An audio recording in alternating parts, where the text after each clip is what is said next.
ati qabaatte yoo bareedde yoo uffatte yoo qarshii qabaatte maatiin kee firri kee abbaan kee haati kee obboleessi kee ma akkamitti si jaalata yoo ati immoo dhabde akkamitti si jibba yeroo ati man qabde yeroo ati otoo qabduu deebitee dhabde maal si godha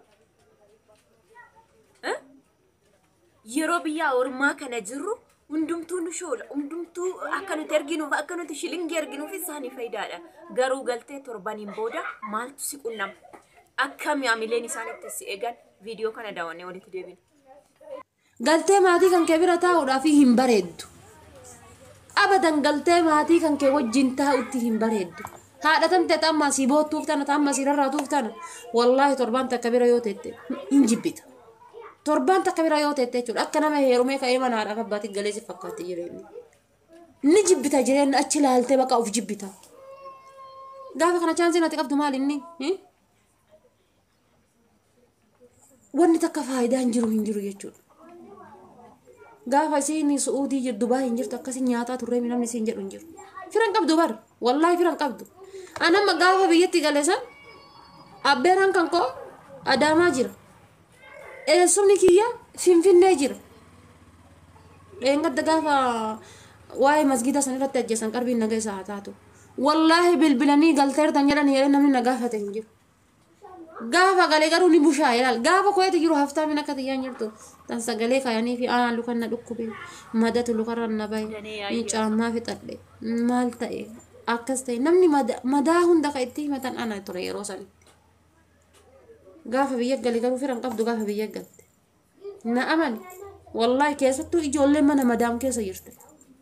Shamarran mana madaam keessa jirtan ammallee irra deebi'ee isinii dhaamaa. Firan qabdan.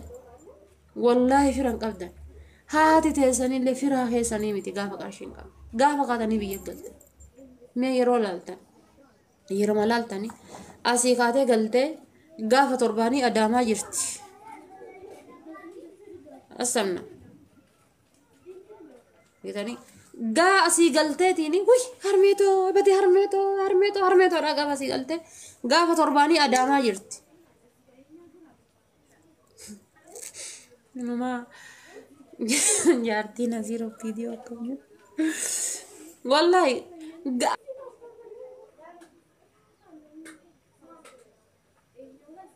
gaafa torbaanii bakka biroo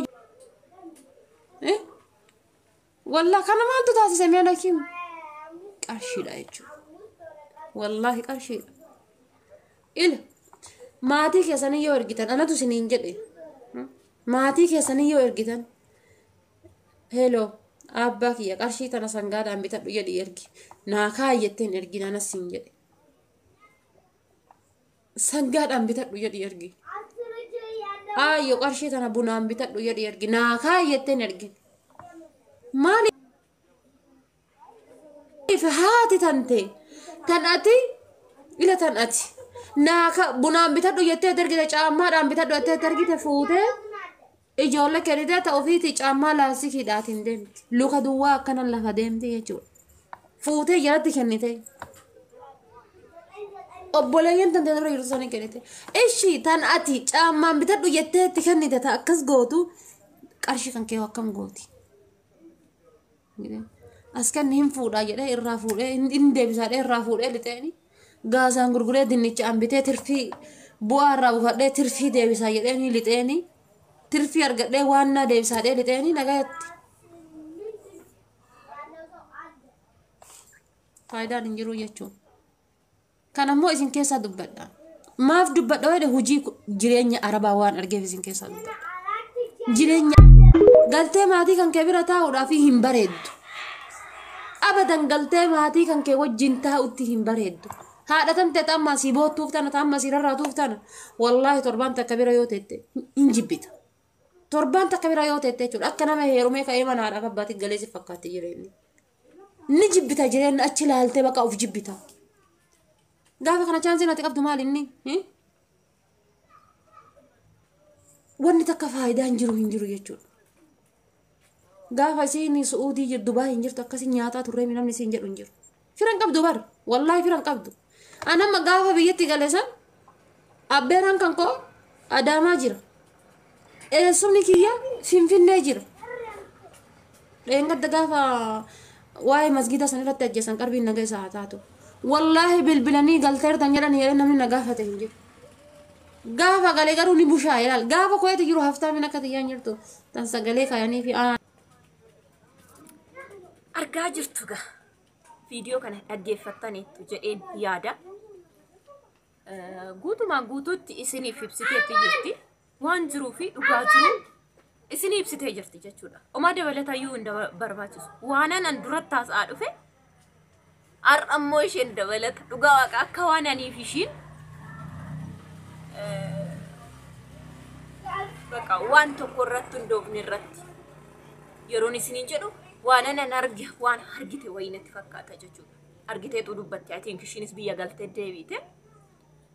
Wanti ishiin jettu gaa isinitti isiniif gala jedhee yaada. Eenyu keetu ishiin atarra. Wayyoo haadha koo, wayyoo abbaa koo, wayyoo obboleessa koo toon suuqii saaqee fi toon baajaajii bitee fi toon maal godhee fi jettu. Obboleessa isa yuunivarsiitiitii laaptooppii bittu. Obboleessa isa qee jiru wanta hojjetuu fi bilbila tachii bittu. Bilbila torban qabadhee galeen har'a tokkitti hin harka jira. Tokkitti jechuudha. Inni kaleessaati uffata xaaqaatti bitaa baate isa dhiiraatti xaaqaachiif deemtas isinuma jiraayyuu itti kaffalte aarsaatti kaffalte jechuudha. Kiiloo yoo itti kaffalte aarsaadha itti kaffalu jechuudha.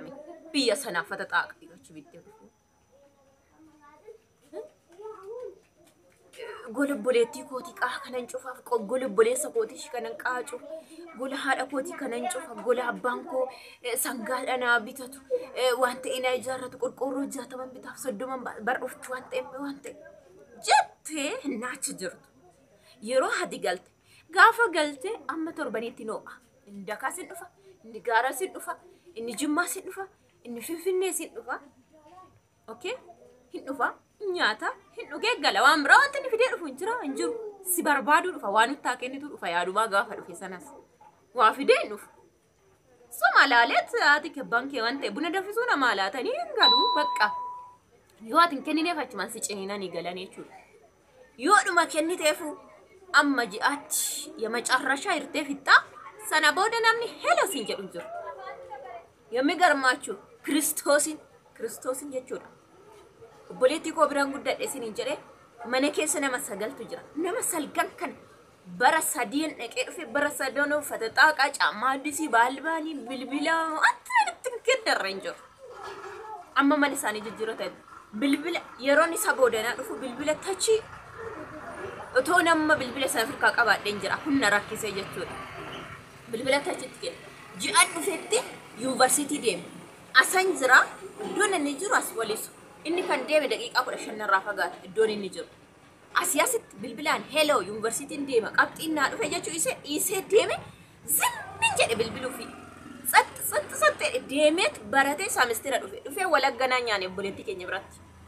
Nu bilbiluu diddeedhe ani tachiisitti kenneen hello dadhabdee atiin jedhee hin qaana'ee zimmi jedhe. Waan ittiin bilbiltu anuu sitti kennee sitti xadheen qabxiin naa dhufe yoo naa gammaddi jedhe argitee amma maal jechuudha kana jechuun tuffii agarsiisa. Baafte kalee sila qabduuf baaftedha malee eenyummaa keessi ilaalanii miti jechuudha. Maaliif kalee baasee yoo itti kenne yoo maal feeloo amma kana gabbarsu maaltu gateedha.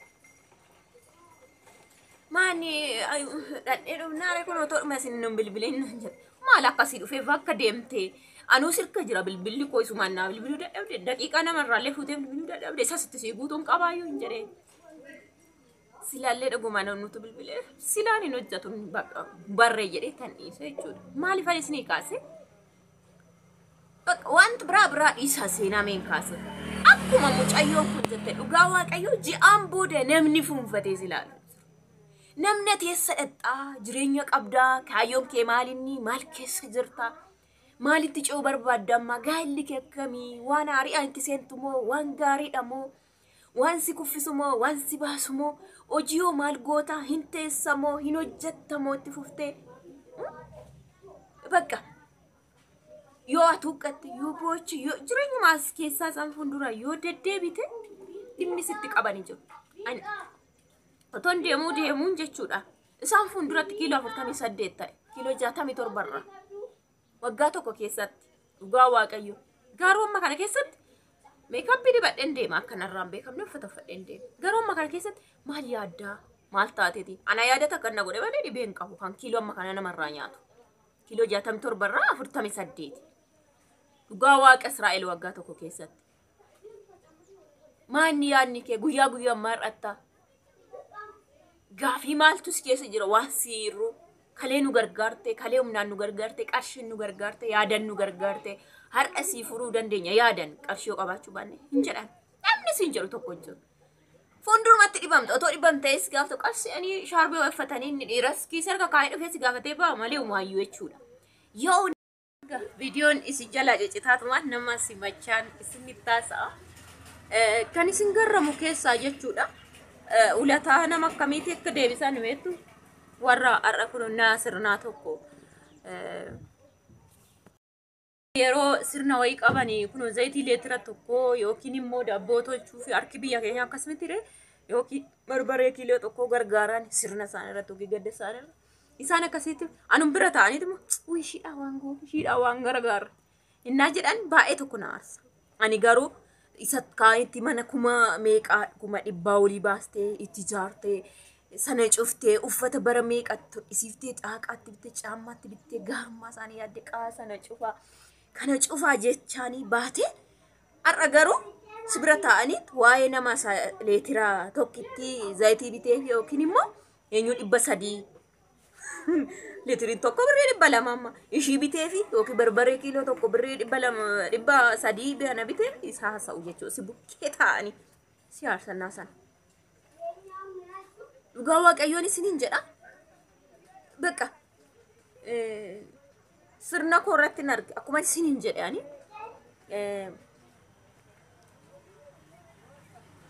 obbolaan lama malee hin qabu.